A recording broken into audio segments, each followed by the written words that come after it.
All right, mathematicians. Today we have another lesson that is a little vocabulary heavy. So stay with me on that one. I have to break out of our regular format yet again, which I know is feeling probably a little less regular since we started the Module 2 notes. Let's take a look, though, as we continue them today. We are going to be talking... Get some light on there. Module 2 notes. We are going to be talking today about properties of multiplication. So Module 2, Lesson 4, we're going to discuss how to use multiplication properties. Use multiplication properties for multi-digit multiplication. So even the title is long. For multi-digit multiplication. Make sure that's a little neater. There we go. Okay. Our Roman numeral is going to be 1 less than 5. So IV, Roman numeral 4. And we're going to dive right in. Now, there are 3 properties we're going to discuss today. I haven't mentioned these too much in class this year yet. I think maybe you've heard them once or twice. You're about to hear them a lot more. The first property is called the commutative property. Commutative property. Specifically, the commutative property of multiplication. I say that because there is a commutative property of addition as well. Multiplication. There we are. Both properties are very similar, and this is what they say. For multiplication specifically, you can multiply factors. So remember, we talked about factors, the numbers you're multiplying together in a multiplication problem. You can multiply factors in any order. This is very important. You can multiply factors in any order, and the product will stay the same. Commutative property. You can multiply factors in any order, and the product will stay the same. Commutative. Now, this makes me think of my morning commute, my drive to work. I'm moving from one place to another. If you've ever heard your parents talk about a commute, or anybody at home, commutative means we can move things around. So, for example, let's go to the number 2 in our outline. Let's say I have something straightforward like 5 times 4. Okay? These are the factors. These are the numbers that I am multiplying together. Those are my factors. And the answer, as many of you know, would be 20. So there's our product. Now if I go back to these original factors right here, 5 times 4. Okay.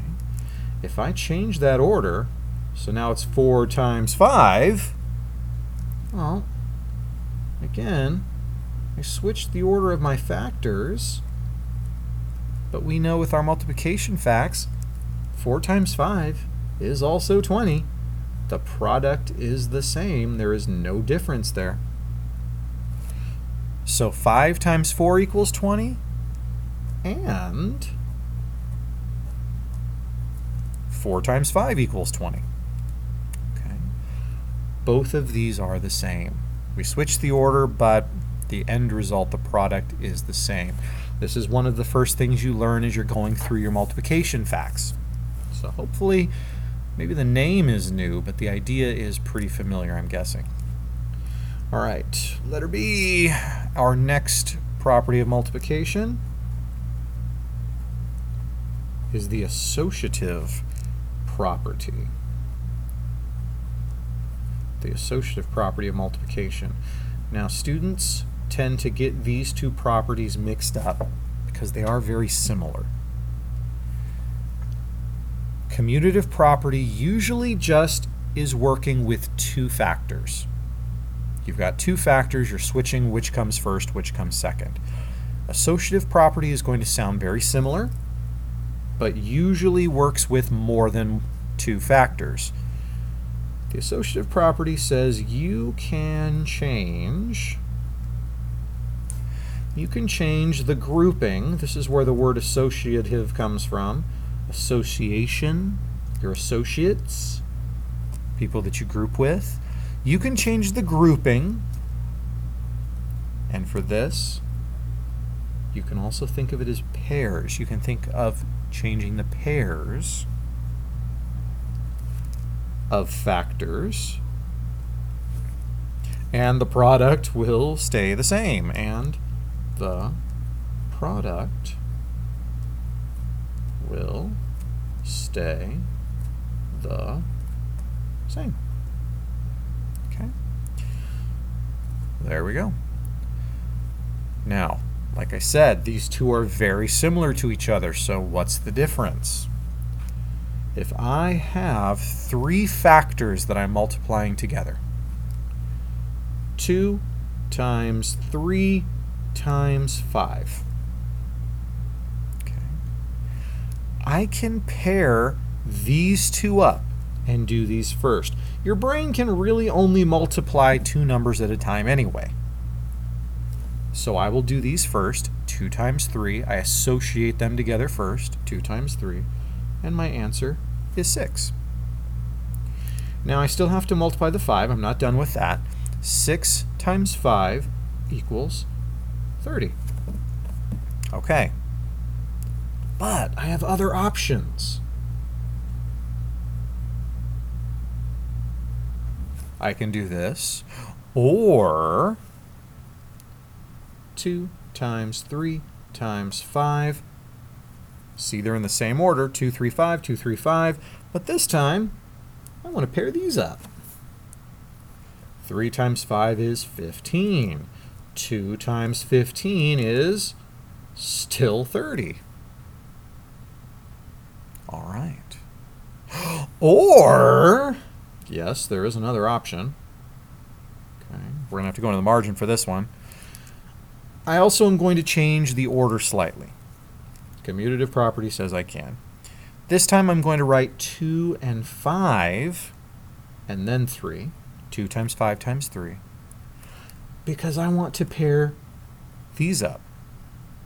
2 times 5 is 10. 10 times 3 equals 30. It's magic. It's math magical.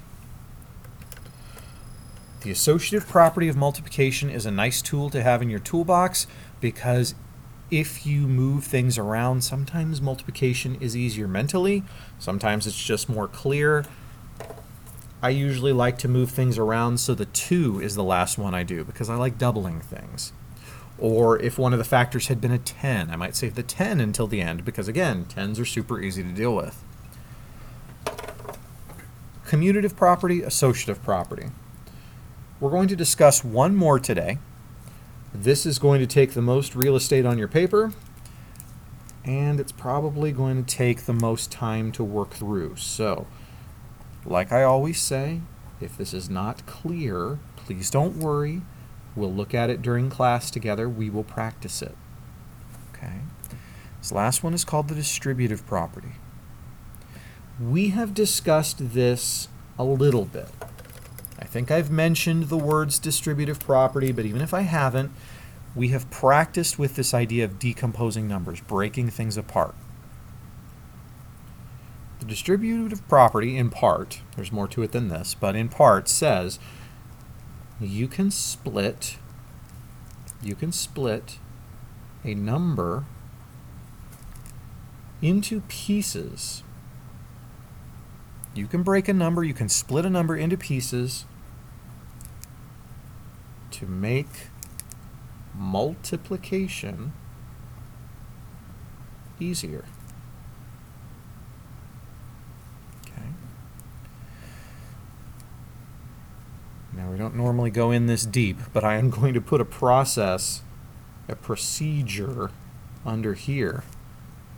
And when we go from Roman numerals to capital letters to numbers, the next level in, when we indent in again, is lowercase letters, so little a.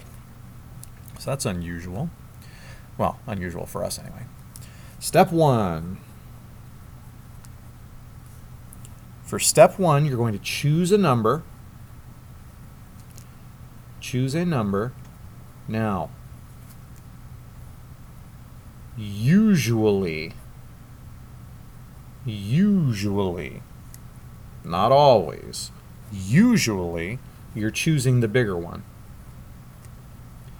A bigger number has more that you can break it into. There are times where you might want to pick the smaller number. Keep that in mind. But you're going to choose a number, usually the bigger one, to split into pieces. To split into pieces. Okay? So for example, if I give you 7 times 28, I have 28 burritos.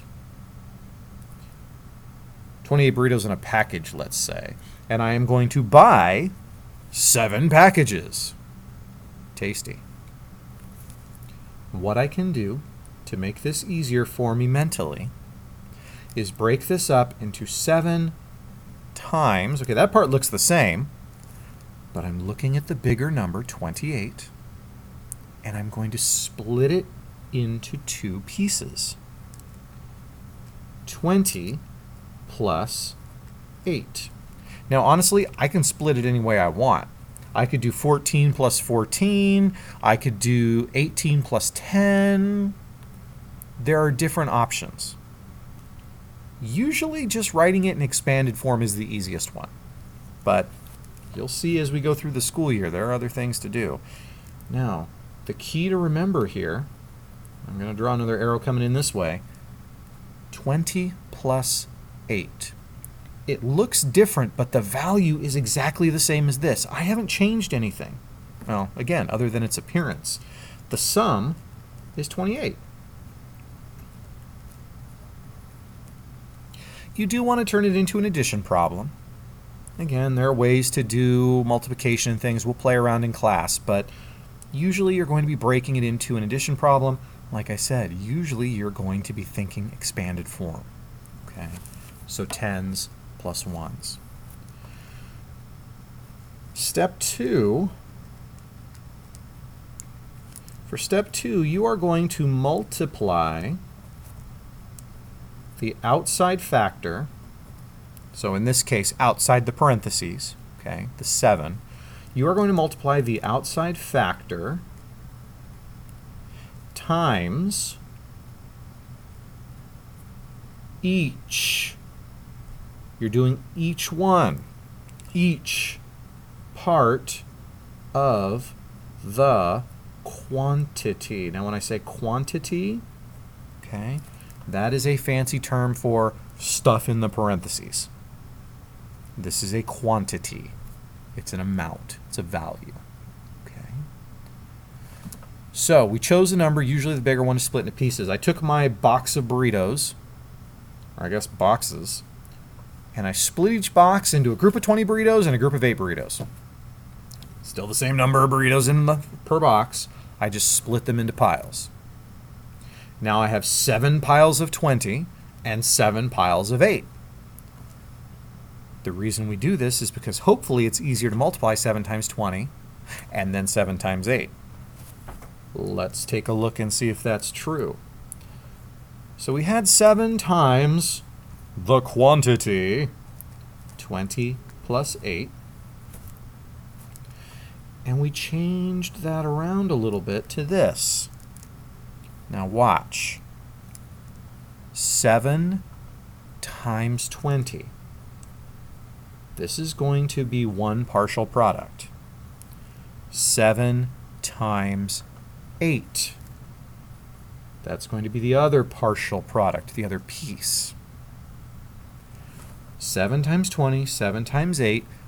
Eventually I want to add those products together. Now I don't want to leave it like this. The order of operations says that that's okay, I should be able to figure it out. But I like to put parentheses around these parts too because, again, parentheses mean this is a quantity. This is one set amount. Yeah, it's broken into pieces, but it's going to be one set amount. So I took every box of 28 burritos. I split it into a pile of 20 burritos and a pile of 8 burritos. I did this 7 times. So I have 7 times the 20s and the 8s, 7 groups of 20, 7 piles of 20 burritos. 7 times 2 is 14, add the 0, bada bing. 7 piles of 8 burritos, 7 times 8, 56, bada boom. Add those together and I get the final answer. And that, my friends, is step 3. For step 3, add the partial products. And when I keep saying partial, hopefully you know that just means it's a part, it's a piece. Add the partial products to find the final answer. Add the partial products to find the final answer. So 140, remember that was 7 piles of 20 burritos. 20, 20, 20, 20, 20, 20, 20. Plus my 7 piles of 8 burritos. 8, 8, 8, 8, 8, 8, 8. I think I did that right. 7 groups of 8. Okay. Add that together, as most of you I'm sure have already done. You end up with 196. Again, you can write that up and down. You can write it vertically, but most of you won't even need to. Okay. So in closing, and again, folks, I know that these things have been getting really long. I appreciate your patience. Hopefully, if you feel like you need it, you're taking a little micro break, pausing the video, going to get yourself a snack, something like that. Okay. You can't pause me in class, unfortunately, so it's nice to have that option at home. Some of you probably pausing too, so you can nicely shade your letters. So 7 times 28, the original problem that we started with, is equal to 196. And if I check that on the calculator, I'll see that that's correct. Now, because this is so long, we'll stop here. As always, if you're having any trouble or if it's not clear, please make sure you check in with me when we get to class. We'll go over and do some examples together, and we'll be using these properties throughout the rest of the school year. All right, thanks, folks. Nice work. I will see you in class.